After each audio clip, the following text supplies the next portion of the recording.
Hi everybody, this is just the first in two videos about the urinary system. Just as a big overview, the urinary system consists of two kidneys. And by the way, the kidneys are filtering the blood, and as a result they produce urine, and then the urine is carried away from the kidneys inferiorly through the two ureters, tube-like organs. And that urine is then carried to a urinary bladder where it's stored. And then ultimately that urine is going to egress out of the urinary bladder and then out of the body through the urethra, which is just one singular tubular organ. So again, let me get out my little pen tool here. The urine is going to be produced in the kidneys, which I'm highlighting in yellow here.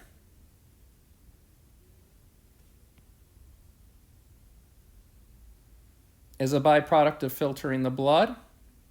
Urine contains all of the waste products that we don't need in the body anymore. And it then is conveyed away from the kidneys through the two ureters, these tubular organs. And then the ureters are going to take that urine to the urinary bladder for temporary storage. And then periodically the urinary bladder is going to be emptied via the urethra. And the urethra is going to take that urine outside of the body. So that's a big overview of all the organs that are going to be involved. Again, this lecture is going to hinge more around the anatomy of the urinary system, and then the following lecture is going to focus on the physiology.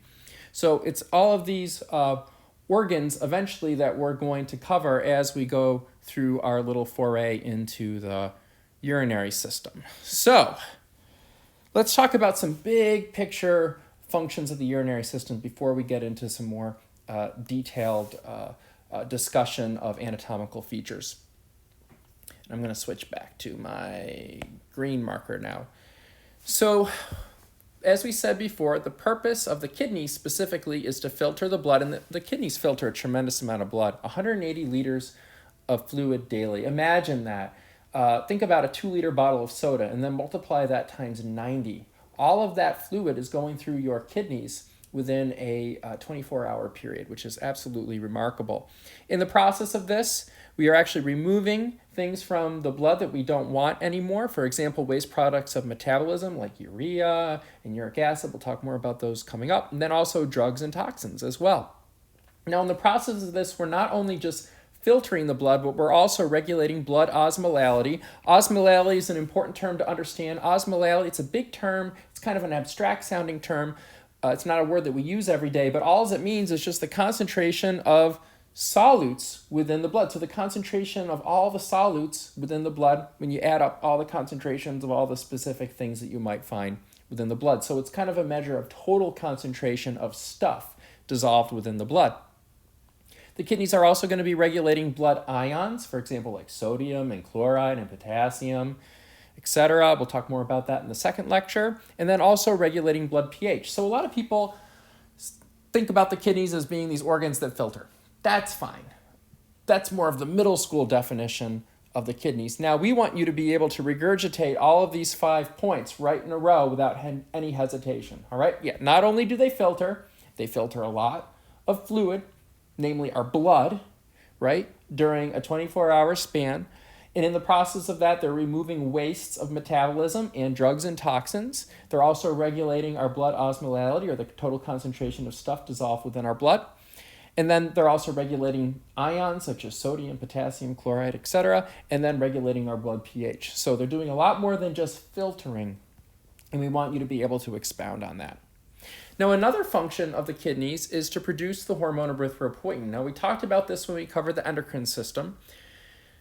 This is part of a homeostatic mechanism that we talked about when we covered the endocrine system. So basically what happens is when the oxygen carrying capacity of our blood is diminished, certain cells in the kidney respond to this by secreting the hormone erythropoietin. And by the way, erythropoietin, erythro means red and poietin means maker. So literally erythropoietin means red maker. And that's tied to its function, which we're going to go over right now. So erythropoietin is going to stimulate hematopoietic stem cells within the red bone marrow, and this happens to be the red bone marrow as shown within your femur, right? Red bone marrow is in a lot of different places within your body. They're just happening to show the red bone marrow that's located at the end of the femur, or as it were right here in the neck of the femur, right? And so we're stimulating the production of these hematopoietic stem cells to actually, and I just misspoke there, we're actually stimulating the hematopoietic stem cells, not the production of the hematopoietic stem cells, but we're stimulating the hematopoietic stem cells to actually differentiate into red blood cells. So now when we have more red blood cells as a result of the erythropoietin, we now have a higher oxygen carrying capacity to the blood, and that is our basic homeostatic mechanism. That's how we have homeostatic control of the oxygen carrying capacity of our blood. If you have decreased red blood cells, you need to make more red blood cells, and erythropoietin is the mechanism for ensuring that that occurs. Does that make sense to everybody? It really isn't any more complex than that. Okay, so now we want to talk about the positioning of the kidneys. So the kidneys are actually behind the abdominal pelvic cavity. Now I just want to describe this diagram for you very briefly. So what we're doing is we're looking at a cross-section of the abdomen, and more specifically, we're looking up at the roof of the abdomen, which, remember, the boundaries of the roof of the, or I should say, more specifically, we're looking at a cross-section of the abdomen, but right here in the center, we're looking at the abdominal pelvic cavity. And if you remember, the roof of the abdominal pelvic cavity, so to say, is your diaphragm, right? Misspelled that. Getting ahead of myself.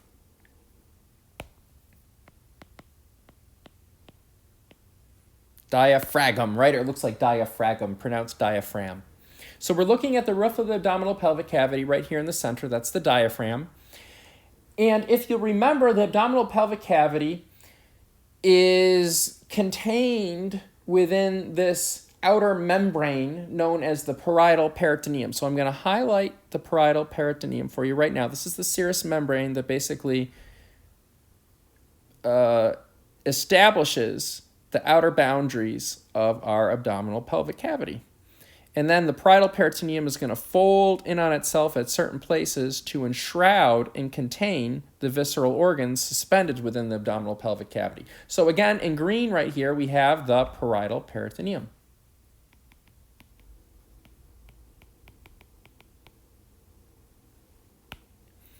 So right here we have the kidneys, which I'm highlighting in pink for you. And the kidneys are going to be located posterior to the entire abdominal pelvic cavity, but more specifically, as I'm going to show you right here, they are going to be immediately posterior to this curtain wall established by the parietal peritoneum. Right? So as a result, the kidney's positioning is often described as being retroperitoneal. The prefix here, retro, means behind, and peritoneal refers to the parietal peritoneum.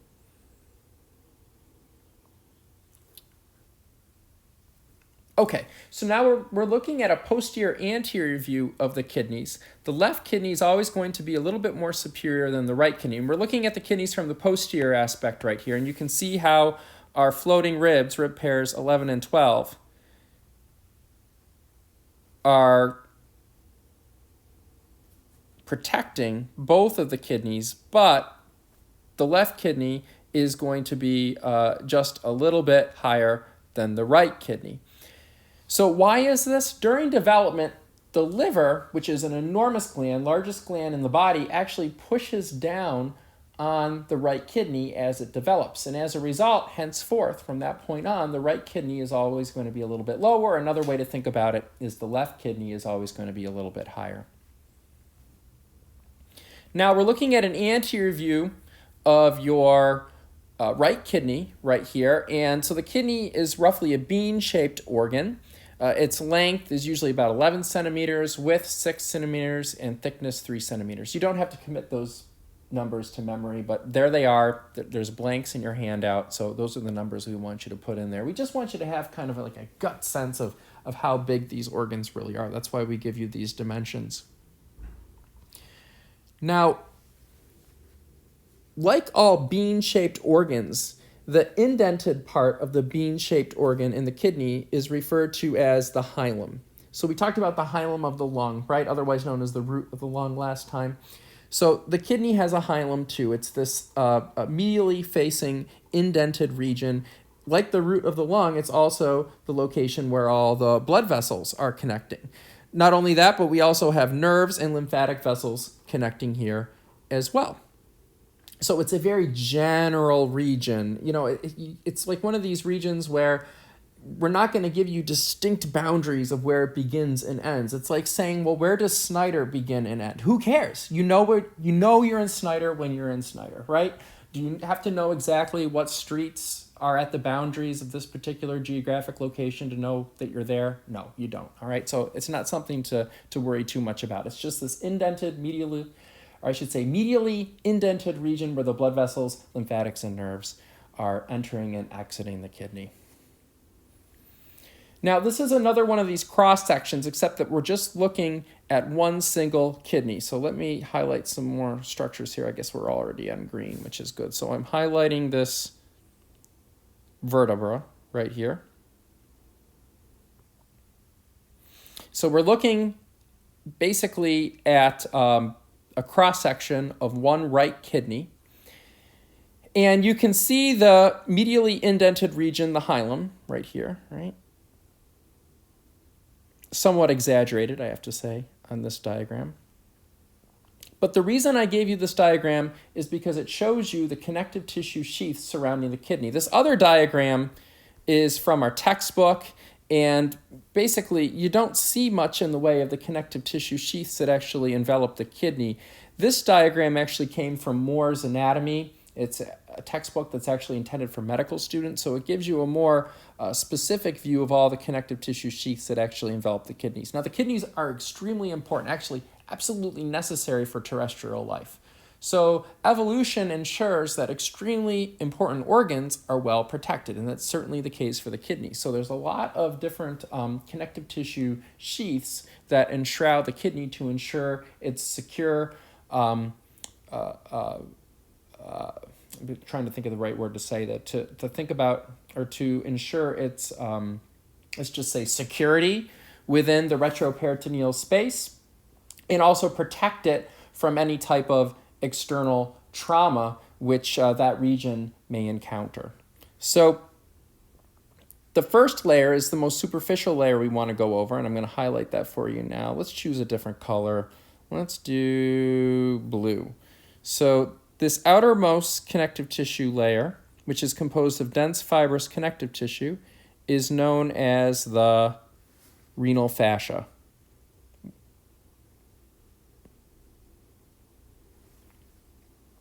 Then, deep to the renal fascia, we have an adipose capsule, which I'll highlight for you in, let's do aqua. So all of this is just adipose tissue.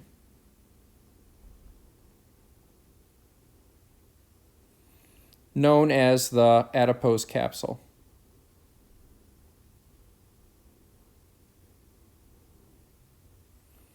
This layer, by the way, is critical for helping protect the kidney from external trauma. So it acts as a shock absorber that basically absorbs physical forces which this region of the body may be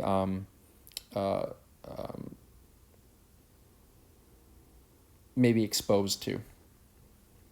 Now, the innermost connective tissue sheath is called the fibrous capsule, also known as the renal capsule. So I'm going to highlight this for you in, let's do black.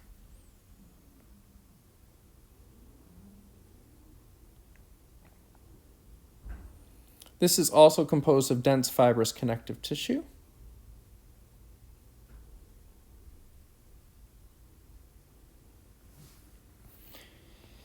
And basically protects the kidney from infections from the surrounding tissue. So this is like the last guard of defense as far as physical barriers go for the kidney. Now this is basically, I guess the best way to say it would be a frontal section of an anterior view of your right kidney.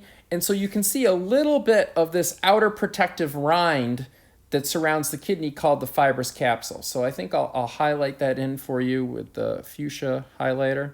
So you see this kind of maroon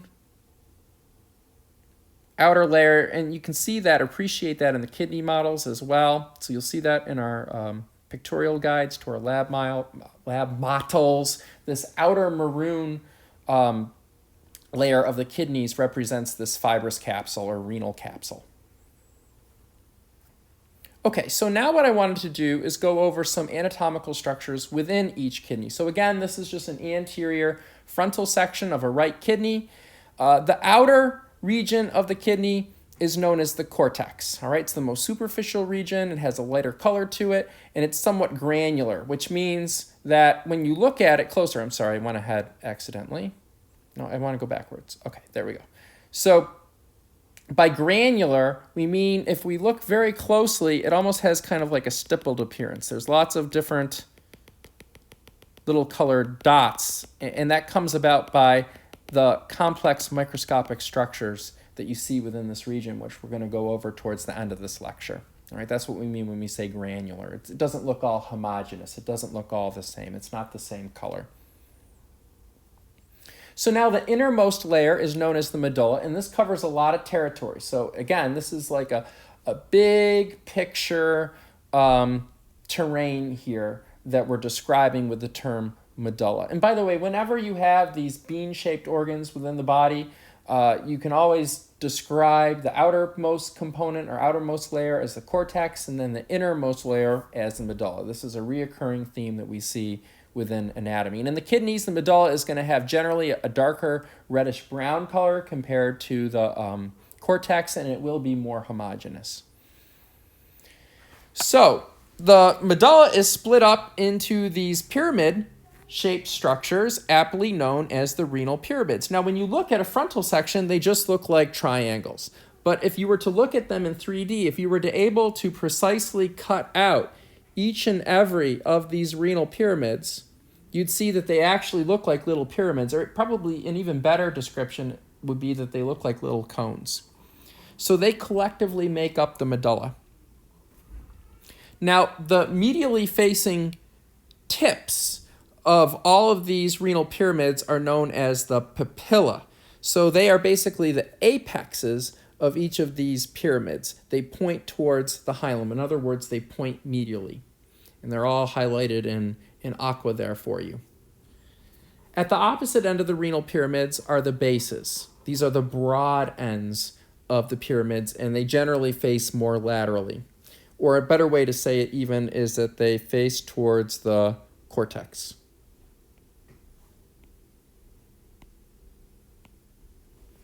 Right. Now, between the renal pyramids and the papillae, or I'm sorry, between the papillae and the bases, we have the medullary rays. So the medullary rays are just these linear patterns that we see within the renal pyramids that lay between the bases and the papillae of each renal pyramid. Basically, what they show on a macroscopic view are the microscopic straight tubules and collecting ducts. And we're going to talk about that more specifically when we look at the microscopic anatomy of the kidney. All right, so again, what you're basically seeing is a very far away view of very orderly placed microscopic structures that are arranged in a linear pattern. That's what gives you this overall linear patterning visible on the pyramids. It almost looks like the grain of wood. It's very vague. You can't see any specific architecture beyond these general linear patterns. Now, between the renal pyramids, we have the renal columns, and the renal columns are basically tissue-wise just invaginations of the cortex, but technically speaking, they are part of the medulla and not part of the cortex. This is the renal pelvis. The renal pelvis is a funnel-shaped part of the kidney. Its purpose is to collect the urine, which is being generated within the cortex and medulla. So basically what happens is urine is going to collect in this region right here, and we'll go over what this region is called, or I should say what structures compose this region in just a moment. So the urine is collecting here, and then ultimately it's funneled into the renal pelvis. That's the big picture here of why we have this renal pelvis. So extending initially from the renal pelvis are these collecting cavities called major calluses. By the way, calyx means cup. basically. And these are cups in the most general sense. They don't look like little, cups of water, right? Even though that's what you think of when you think of the term cup. So they're much more open-ended. They're more like caverns or cavities than they are cups, but that's where their name is derived from. So they're basically just these horn-like extensions of the renal pelvis.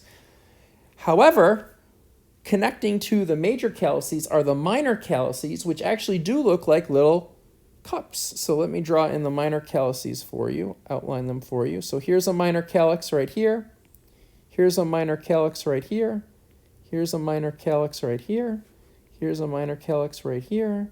Here's a minor calyx right here. And then here's our last minor calyx right here. So these actually are little cup-like structures, or more like they look like little wine glasses or tumblers. And basically what's happening is the urine, let me choose a better color here, do yellow.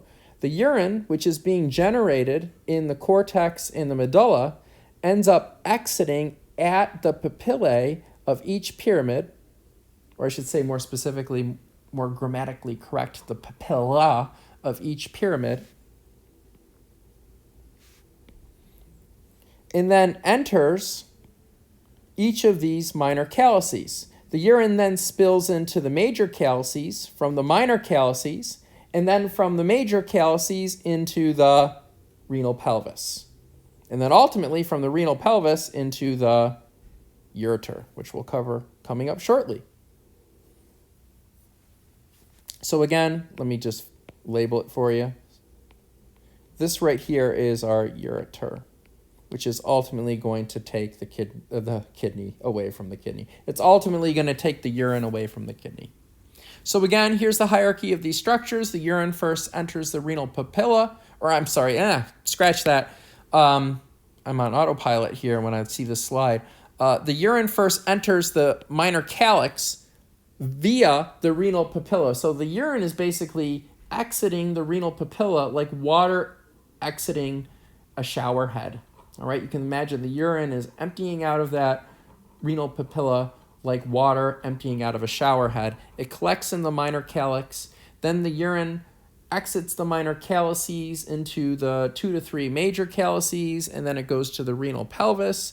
And then the renal pelvis is that funnel-like structure that directs the urine into the ureter, which is the ultimate destination within this hierarchy.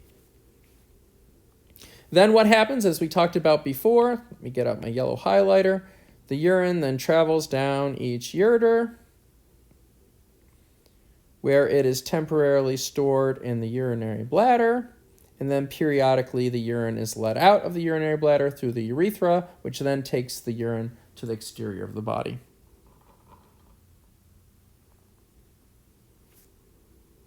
Okay, so now let's talk about the nephron. The nephron is the most fundamental functional unit of the kidney. So you have millions and millions and millions of nephrons in each kidney, and basically each nephron is carrying out all of the basic functions of the kidney. Remember, we talked about the basic functions of the kidney. It includes filtering the blood, regulating blood pH, regulating blood osmolality, regulating the different ions in the blood. Well, all of those functions are being carried out by each of these individual nephrons, or basic microscopic functional units of the kidney. So you can break the nephron down into both vascular and non-vascular components, and that's the way that we're going to go through this. So let's talk about the vascular component first, and then we'll talk about the non-vascular components. So let's start with the glomerulus. This is the most important part of the nephron, I think. So I'm thinking about what colors we want to use here. Let's do a color that does not confuse us with veins, but is complementary to red. So let's do green. So basically what happens is blood enters into this little capillary bed called a glomerulus. So we'll talk about how the blood actually gets to the glomerulus coming up shortly. But let's just talk about the blood entering the glomerulus. So the blood then goes through this little complex network of microscopic blood vessels called capillaries, and then eventually finds its way out of this little tuft or this little network of capillaries. All of the substances except proteins and red blood cells actually pass through the glomerulus. So think about what the blood is actually made up of. This is why understanding what the blood is composed of is so important. Basically, within the blood, you have all of these formed elements, the cells, suspended within a liquid matrix called the plasma, right? And the plasma has a lot of different types of solutes in it. Namely, it has a lot of proteins dissolved in it. It has a lot of ions dissolved in it. It has nutrients like glucose dissolved in it, fats, what have you, all right? So what happens is that only the smallest solutes within the blood plasma and some of the water in the blood plasma as well is allowed to or able to squeeze through the walls of these capillaries. So let me blow this up a little bit. So again, as the blood courses through these capillaries, some of the water, along with some of the solutes, only the really small solutes like glucose and ions like sodium and chloride, etc., actually are able to escape the capillary, the glomerulus, and then they collect within this big collection vat right here that I'm outlining in black. Spoiler alert, this big collection vat here is called the Bowman's capsule, the Bowman's capsule. So most of the water in the blood plasma and all of the really big solutes in the blood plasma like the proteins and then all of the cells like the red blood cells stay in the blood in the capillary. All of those big things cannot get through the walls of this capillary network called the glomerulus. Does that make sense to everybody? So again, only some of the water and all of the small solutes dissolved within the water, like the ions and the glucose, are able to get through. And when they get through, they start to fill up this little cistern, if you will, established by the Bowman's capsule, which surrounds this glomerulus. The analogy that I always use for students is imagine you have a washcloth and you take your washcloth and you go to your bathroom sink and you wring out the washcloth. So you squeeze it so all of the water comes out of the washcloth and then it falls into your bathroom sink. That's basically what's happening in the glomerulus. We're squeezing out some of the water of the blood plasma and then some of the small solutes dissolved in that blood plasma, like the ions and small nutrients like glucose. But all of the big stuff and a lot of the water as well in the blood plasma and all the blood cells themselves stay within the towel, within the washcloth or within the towel, all right? All of that stuff which gets squeezed out then falls into the sink, and the sink is the Bowman's capsule. And then where does the water go when it spills into the sink? It then goes down the drain. Well, this is the drain of the sink right here. This drain, by the way, is called your proximal convoluted tubule. It's called your proximal convoluted tubule because it is the closest of the tubules we're going to talk about to the glomerulus, basically.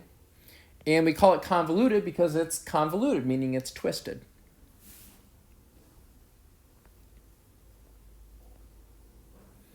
All right.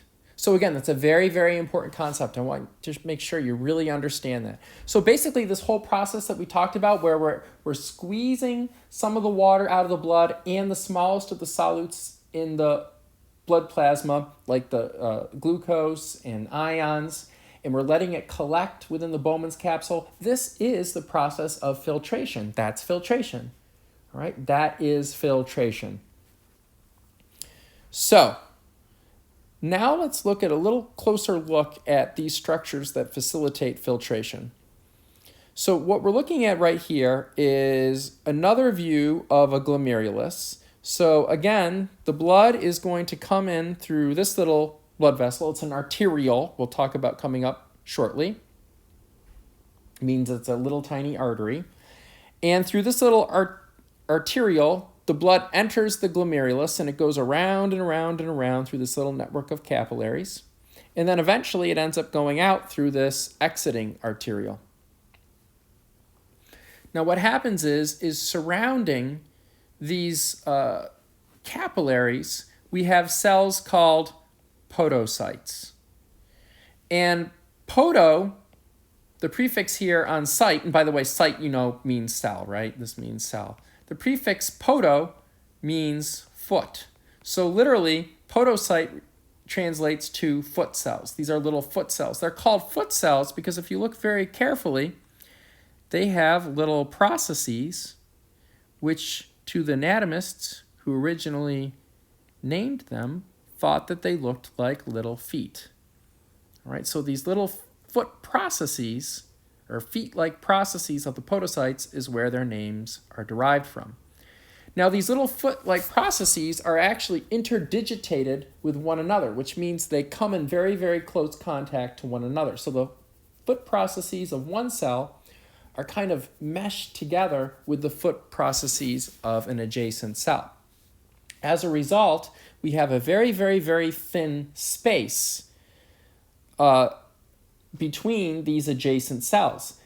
That very, very thin crack-like space is what enables only the smallest solutes to escape through whatever water ends up getting squeezed out of these capillaries or gets squeezed out of the blood plasma of these capillaries.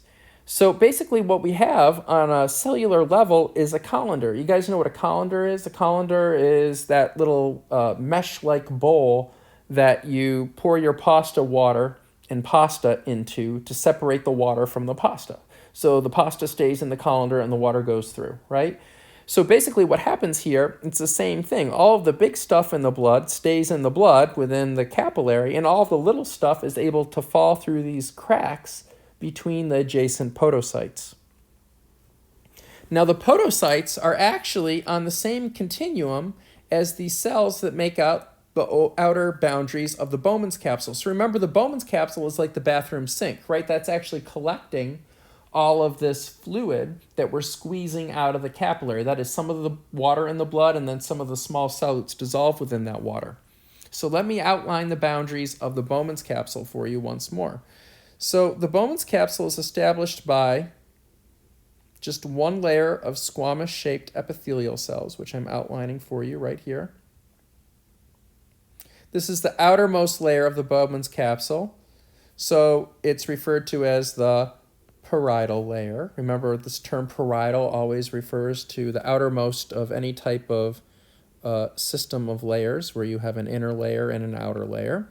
Then what happens here, though, and let me draw in the boundaries of the parietal layer of the Bowman's capsule up here as well.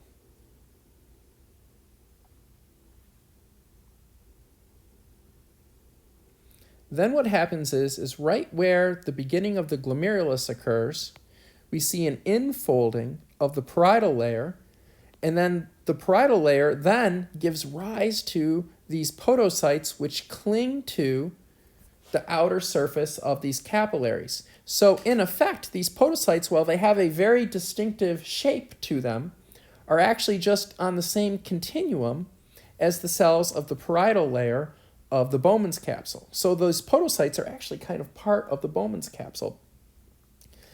So as a result, we refer to the podocytes as making up the visceral layer, Does everybody understand that? All right, and by the way, right here we have the drain to the sink, so to say. This is our proximal convoluted tubule. Now, one thing I wanted to talk about before we move any further, and this might be a little bit premature, but while we're here I want to talk about it. That fluid which is able to escape through the walls of the capillary with some small solutes dissolved within it that collects within the Bowman's capsule, which I'm outlining here with the blue hatch marks, this fluid is known as, this fluid is known as filtrate. So the filtrate is basically just a little bit of blood plasma with just small solutes dissolved within it. So it does not have the blood cells in it, and it does not have the proteins in it. It just has some water from the blood plasma and some small solutes dissolved within that water, like, for example, glucose and ions. Does that make sense to everybody? So basically, we're forming filtrate through the process of filtration. Or another way to think about it is the process of filtration results in the production of filtrate. And the filtrate occurs as we squeeze that blood plasma through these little cracks between the podocytes so that only some of the water in the blood plasma and then some of the solutes dissolved within the blood plasma, just the smallest solutes dissolved within the blood plasma, are able to escape and collect within the Bowman's capsule. All right, so this is just a closer up view here. In this view, I very meticulously highlighted just one single podocyte, so you could really appreciate the beginnings and ends of one individual cell. And you can see all of these little foot processes too here. I'll get out my little green pen to highlight them for you. These are these little foot processes, and you can see how they come in very close contact and are interdigitated with the foot processes of adjacent podocytes. So I'm just going to highlight this other podocyte in blue for you so you can see the difference here between the foot processes of one podocyte and the next, but also appreciate how they come in very, very, very close contact with one another. The red lines that you see between the foot processes of the podocytes are just empty gaps where you can see a little bit of the surface of the capillary. It's through these little cracks that only a small amount of water from the blood plasma and only the smallest solutes dissolved within that blood plasma are able to escape through to allow us to form the filtrate. All right?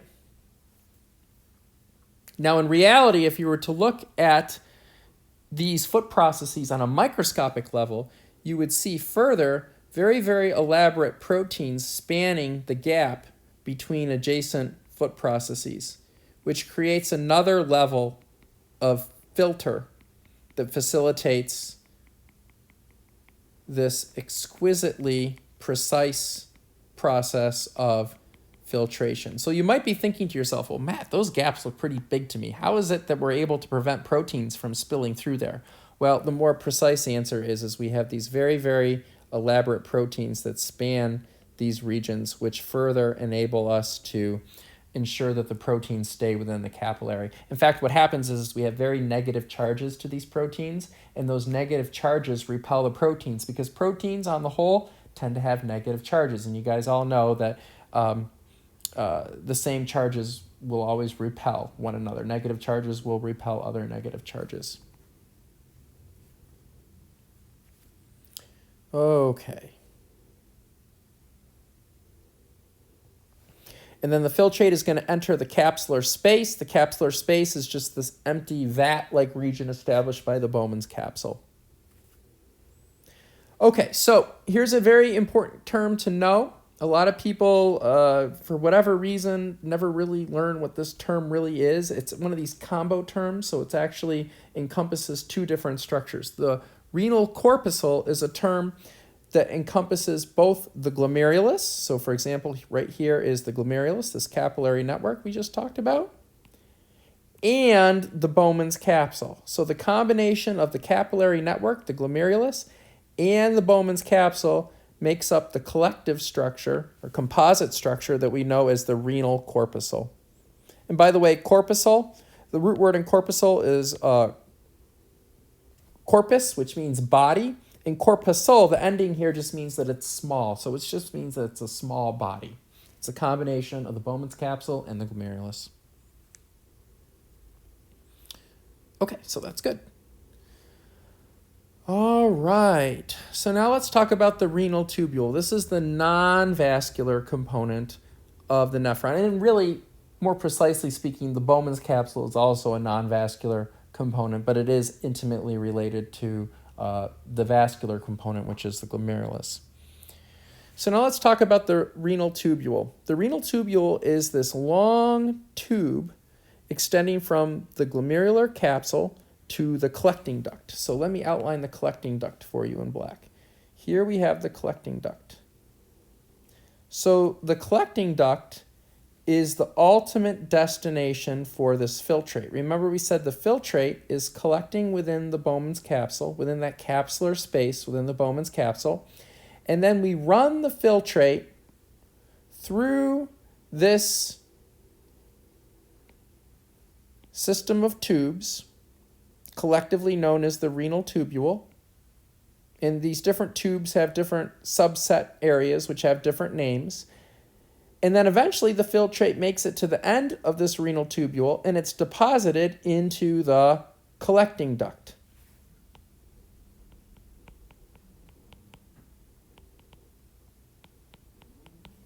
Eventually the collecting ducts all empty out at the renal papillae of each medulla, and that's how the renal papillae act as like the little shower heads where urine is spewing out of. Now, I'm going to tell you something right now that's very important, and we'll re-emphasize it as we go along. As soon as the filtrate gets to the end of the renal tubule, which is right here, and is deposited into the collecting duct, like as this little arrow shows, this fluid is henceforth known as urine. So basically, this is where the filtrate graduates and becomes urine.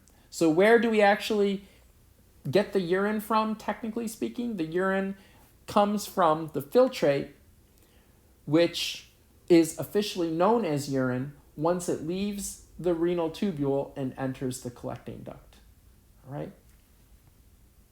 But in reality, this fluid is all on the same continuum. All right? This fluid does not know that it's filtrate versus urine. These are words that we as humans attach to this fluid to better be able to name and contextualize this system.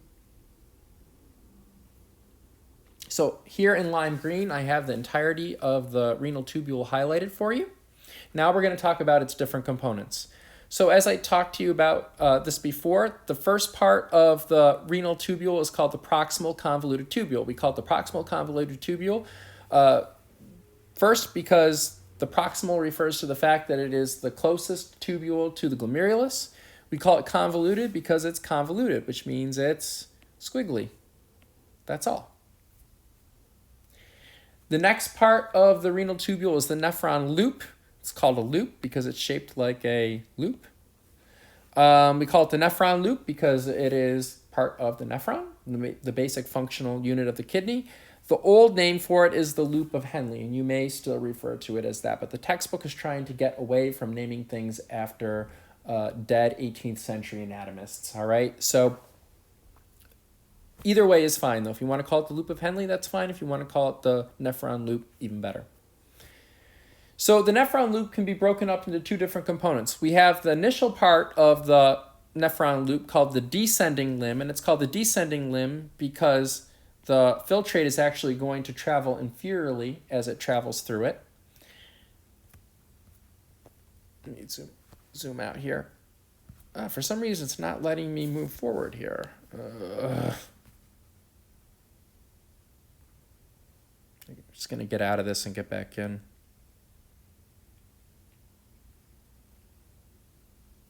There we go. The second part of the nephron loop is the ascending limb. We call it the ascending limb because the filtrate is actually heading superiorly as it travels through it. The next part of the nephron loop is going to be I misspoke there. The next part of the renal tubule, and I should say the last part of the renal tubule, is your distal convoluted tubule. We call it the distal convoluted tubule because it's farther than the proximal convoluted tubule to the glomerulus. And again, we call it convoluted because it's twisted. Then finally, what happens is the filtrate graduates, so to say, and is emptied in the collecting duct. As soon as that filtrate is deposited into the collecting duct, it is henceforth known as urine, and that urine is going to head towards the renal papillae of each of the renal pyramids, where it exits and is collected in the minor calluses. Then the urine goes to the major calluses, then the urine goes to the renal pelvis, and then into the ureter. And then you guys know where it goes from there, right? Okay. So again, major functions of the nephrons: glomerular filtration, creates a protein-free filtrate from the blood, like we talked about before. Now the next major process here is as the urine, or I'm sorry, I keep on misspeaking here, as the filtrate rather travels through the renal tubule. Let me go back to a good picture here. As the filtrate travels through the renal tubule, what we do is we basically go back here, give reference to this, is we reabsorb things that we want to take back. So remember that when we created the filtrate, we squeezed out some of the water out of the blood plasma, and then we squeezed out all of the small solutes while the protein and the cells and some of the water stayed behind in the blood within the capillary. Now the purpose of tubular reabsorption then is as this fluid goes through the renal tubule, we want to get back some of that stuff that we kicked out. We want to reabsorb it back into the blood. So it's kind of a backwards system where we kick everything out at the very beginning through the process of filtration, and then we specifically take back what we want. What we want back is all of the glucose, and we do take back all the glucose. And we take back a fair amount of the sodium and the potassium and a lot of the other ions that ended up leaking out in the form of the filtrate.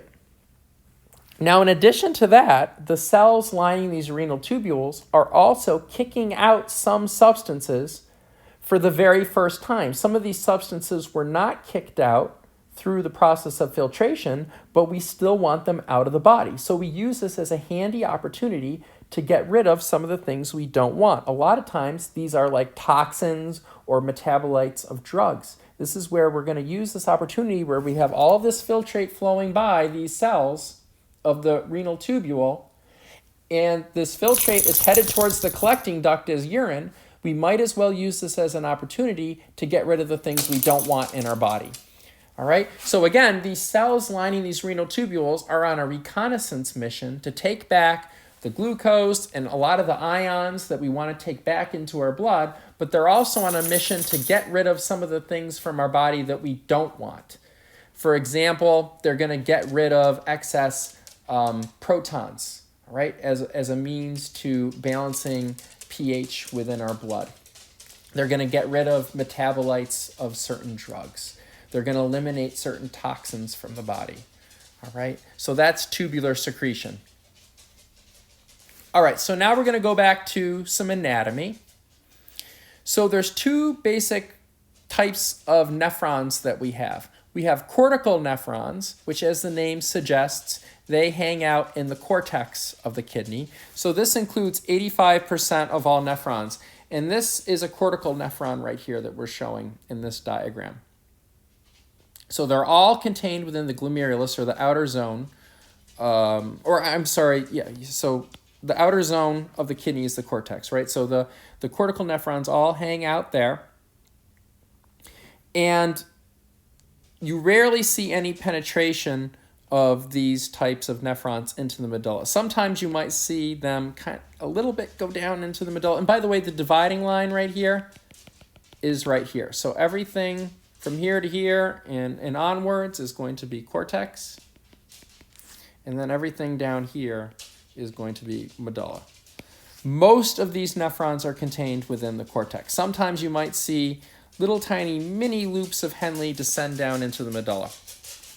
Now, there are no Vasa Recta. Now, you don't know what Vasa Recta are, all right? But we're going to go over Vasa Recta when we talk about the juxtamedullary nephrons, which is the other type of nephron. So just keep that term in mind when we cover it. But just for now, we want you to register the fact that there are no Vasa Recta associated with these cortical nephrons. So again, the cortical nephrons make up 85% of all nephrons. Most nephrons are of this variety. Again, I have the cortical nephron highlighted for you in lime green. Now, the Vasa Recta, by the way, are pointed out to you here with this label. The Vasa Recta are surrounding the loop of Henle of the other type of nephron, which is your juxtamedullary nephron. These are blood vessels which surround the loops of Henle of juxtamedullary nephrons. So that's what they are. We'll talk more about their function when we get to juxtamedullary nephrons, but suffice it to say, there are no Vasa Recta associated with these cortical nephrons. Okay, so now juxtamedullary nephrons. They make up a minority of all nephrons. These are only 15% of all nephrons. The glomerulus is located very close to the border between the cortex and the medulla. Remember, here's the dividing line right here. Maybe I should choose a different color for the dividing line. Let me go. Actually, you know what? I'll do the highlighter. Let's just do the big fuchsia highlighter. Okay, so here's the dividing line. All this is medulla, and then all of this is cortex, right? So again, the glomeruli, this is the glomerulus, right here, are closer to the border between the cortex and the medulla, the corticomedullary border, in these juxtamedullary nephrons. And the term juxta means close to, right? So basically it means that these nephrons are close to the medulla. And in fact, they have these long extensions through their loops of Henle that actually do travel down deep into the medulla. So again, these nephrons deeply penetrate into the medulla, and they have especially long nephron loops. So they do have Vasa Recta. Again, the Vasa Recta are these very delicate blood vessels which surround the nephron loops. So let me go a little bit further here. Okay, I just wanted to look ahead and see where we're going with this to put this all together again. So we can, I think what I'll do is I'll wait to talk about the Vasa Recta when we talk about these other blood vessels associated with the nephron. So we're backing up a little bit, but we're headed back in the direction we want to go in. So let me get out my highlighter here. And I think what we'll do is let's try let's do the green. Okay, so blood has to come into the glomerulus through a little arteriole, and we didn't give its name, but now we're going to give its name. This arteriole that allows blood to come into the glomerulus is known as the Efferent Arteriole. And the way I think about it is the A in afferent is for approach. Right, so this is the arteriole that approaches the glomerulus. This is the arteriole through which blood enters into the glomerulus. Then when the blood travels through the glomerulus, it exits through our efferent arteriole. So here is the blood exiting the glomerulus through our efferent arteriole. The E in efferent equals exit. That's the way I think about it. All right, so now this is how it all comes together. Let's zoom up here, and we're looking at a close section of one of these cortical nephrons, right? So now what I'm going to do, let me get out the green marker here.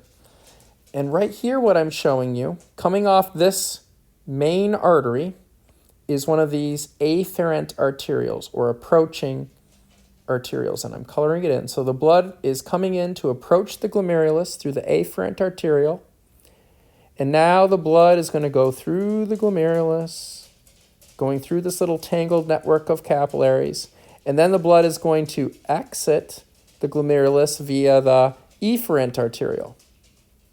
Now look what happens. Now the efferent arteriole gives way into this purple network of blood vessels. And where is this purple network of blood vessels? Well, it surrounds the proximal and distal convoluted tubules. The slide is stuck here. I think I'm going to have to exit out of here. That's one of the things I've noticed. Oh, yeah. We want to keep the annotations, and we want to go back to where we were. Okay, yeah. So what happens is,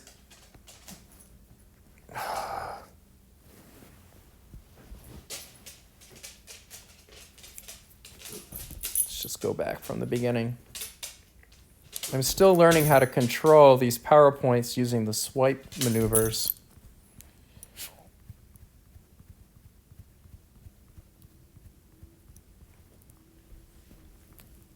The sound you might hear in the background is my little dog. This is his witching hour. I don't understand. I think he's just bored. He's got food and water, right? Okay, so good. So it kept my diagram here. So now let's go back. So these little tubes that these blood vessels are traveling around are your proximal and distal convoluted tubules. So as a result, we call these little blood vessels, which are capillaries, these little purple capillaries, the peritubular capillaries, because peri means around, right? So basically, these are the little microscopic blood vessels that surround the tubules. Well, why do we have these blood vessels here surrounding the tubules? Let's talk about the different functions of the nephron. We talked about filtration, right? That occurs in the glomerulus. Then we also talked about tubular reabsorption and tubular secretion. These processes are being helped out by the presence of these peritubular capillaries. So remember, tubular reabsorption is where we want to take back the glucose and take back a lot of the ions that are in the filtrate and get them back into the blood. Well, how do we get them back in the blood? We need the blood to be there, right? How is the blood there? The blood is there because of these peritubular capillaries. So these little cells that line the renal tubules, little simple cuboidal epithelial cells, right? Remember that from AP1?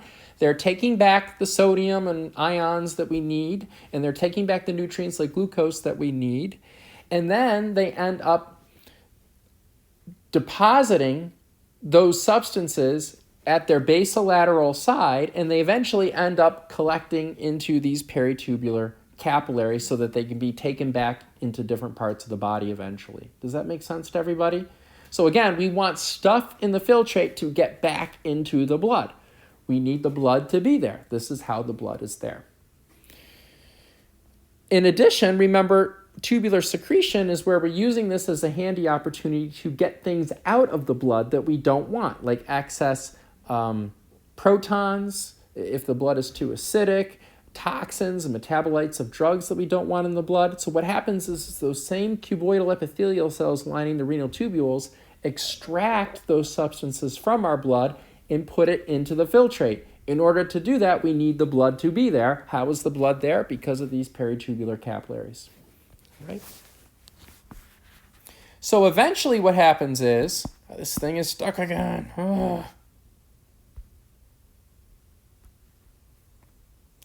Then what happens, I'm going to blow this up a little bit.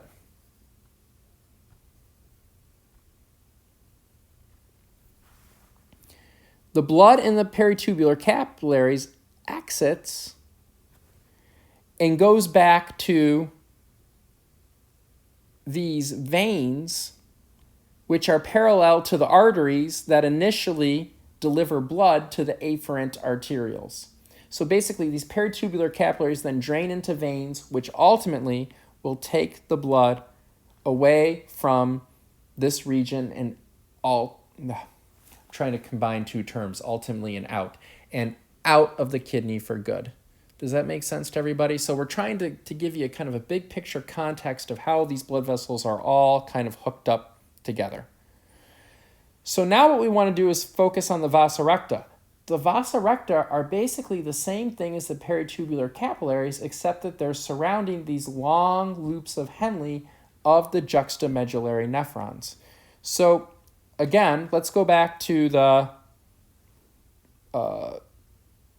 glomerulus here of the juxtamedullary nephron, and I just want to make sure I'm using the right color. Yep. So blood is going to come into the glomerulus through the afferent arteriole, which I'm labeling for you right here. The blood is then going to travel through this little tuft of capillary, which is the glomerulus, and then it's going to exit through the efferent arteriole. This is the efferent arteriole. Then the efferent arteriole is going to merge into the Vasa Recta, which is basically just like the peritubular capillary that surrounds the loop of Henle. Now, in the loop of Henle, we still have these processes of tubular reabsorption and secretion going on, mainly tubular reabsorption. But in any event, we need these peritubular capillaries to be here, right? We need the blood to receive these things that we want to reabsorb back into the blood.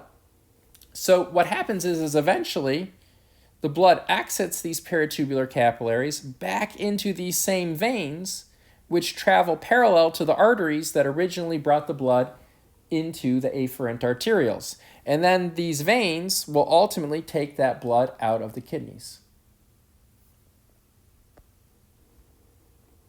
All right, so now let's talk about the arteries and veins on a macroscopic level, meaning that we can see with the naked eye that are taking blood to the kidneys and taking blood away from the kidneys. So let's start with the arteries that are taking the blood to the kidneys. First of all, the arteries that are going to be actually taking the blood to the kidneys themselves from our aorta are going to be the renal arteries. You guys remember learning about the renal arteries when we did blood vessels. Then the renal arteries are going to branch into segmental arteries, which are going to take the arteries out closer to our renal pyramids and their associated cortices. By the way, you're going to learn about this in lab, but a renal pyramid and its associated cortex collectively is known as a renal lobe. All right? And I'm telling you this term because the term lobe is going to come back to us as a root word coming up very shortly. So the segmental arteries are then going to break into the interlobar arteries. Why do we call them inter? Because inter means between. So these are the arteries that travel between the lobes. What's a lobe? A lobe is one renal pyramid and its associated cortex. So these are the arteries, as is shown in this picture, that are traveling between a renal pyramid and its associated cortex. So basically, they're located in the renal columns. It's one of the things that's actually going on in the renal columns. Then from there, we have the arcuate arteries. The arcuate arteries are shaped like arches, as the name arcuate suggests. And these arcuate arteries actually travel at the border between the cortex and the medulla. Remember way back when, how I told you right here, this is the dividing line between the cortex and the medulla? Well, these arcuate arteries are that dividing line. All right, so here's one of these arcuate arteries right here. So the arcuate arteries basically are traveling along the base of the renal pyramid, right there at the junction between the medulla and the cortex. Go back here. All right, and then what happens is the blood vessels coming off of the arcuate arteries take a 90-degree turn, and they take the blood out towards the periphery of the kidney through the cortex. So it's these blood vessels right here, which are taking a 90-degree turn off of these arcuate arteries. These blood vessels are known as the cortical radiate arteries. They're called cortical arteries because they're in the cortex. We call them the radiate arteries because they almost form this kind of radiating pattern that takes the blood out to the periphery of the kidney. And these are the arteries that are supplying blood to the cortex. Now, let's go back to the microscopic view here of the vascular component of our nephron. Here we have one of these cortical radiate arteries. These were one of these unnamed arteries that were actually taking the blood into the afferent arteriole. So here's our afferent arteriole right here, right? Taking the blood into the glomerulus. The afferent arterioles are coming off of these cortical radiate arteries. And then the blood goes through the glomerulus and then out through the efferent arteriole, right? And then through the peritubular capillaries or possibly the Vasa Recta. And then they exit these little capillary networks through little venules that take them back to the corresponding cortico-radiate veins. The cortico-radiate veins, as we saw before, travel right alongside the cortico-radiate arteries. So right here, this is one of these cortico-radiate arteries. This is its corresponding cortico-radiate vein. And by the way, remember I said this is an arcuate artery? Well, guess what do you think this vein is called? It's called, right, an arcuate vein. So basically, once you know the arteries, the veins are easily memorized or easily identified name-wise because they have the same names as their corresponding arteries. So again, the blood leaves through the cortico-radiate veins And then the cortico-radiate veins spill into the arcuate veins, which travel parallel to the arcuate arteries. And then the blood goes into the interlobar veins, which travel in parallel to your interlobar arteries. And then ultimately, they exit the kidney through our renal vein. And then they go back to the inferior vena cava, and we're back into our systemic circulation. All right, that's a big anatomical overview of our urinary system and specifically our kidneys. Now we're going to go into a little bit more in-depth physiological path through the urinary system, namely with respect to the kidneys, and then we're going to talk about some other ancillary anatomical structures associated with other organs of the urinary system. All right, so I will see you soon. Hopefully this records.